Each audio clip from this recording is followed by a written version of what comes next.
સુરતમાં વસ્તી ગણતરીને લઈને શિક્ષકોએ વિરોધ નોંધાવ્યો। પ્રાથમિક શૈક્ષિક મહાસંઘના નેજા હેઠળ વિરોધ। શિક્ષકોને પડતી મુશ્કેલીઓને લઈને વિરોધ કરવામાં આવ્યો। શિક્ષકોને નજીકમાં તાલીમ કેન્દ્ર ફાળવવા માટે માંગ કરાઈ। રહેઠાણ અને શાળાથી દૂર તાલીમ કેન્દ્રનો વિરોધ।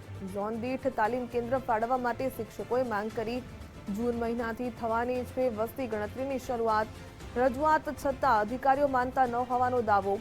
અધિકારીઓ મનમાની કરતા હોવાનો શૈક્ષિક સંઘે દાવો કર્યો તો તાત્કાલિક ધોરણે ઝોન દીઠ તાલીમ કેન્દ્રની ફાળવણીની માંગ થઈ।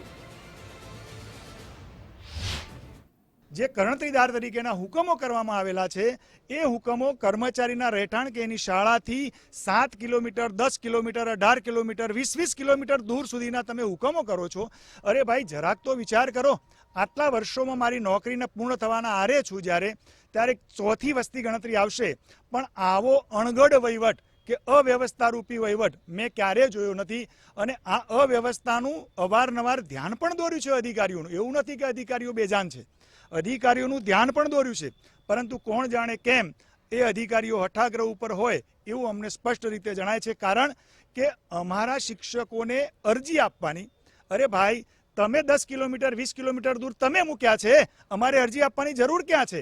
તમારે એના રહેઠાણનું એડ્રેસ તમારી પાસે છે, એની આજુબાજુનો બ્લોક તમે આપી દો ને। અમારો શિક્ષક અરજી આપવા જાય, આજે હજારો શિક્ષકો અરજી આપવા માટે કેટલું ઈંધણ વપરાય છે, કેટલો સમયનો વેસ્ટ થઈ રહ્યો છે અને કેટલી પ્રક્રિયા જટિલ બની રહી છે। અમે અરજી આપશું, એના ઉપર એ લોકો કોમ્પ્યુટરમાં ડેટા એન્ટ્રી કરશે, એ ડેટા એન્ટ્રી પાછી ભેગી થાય છે।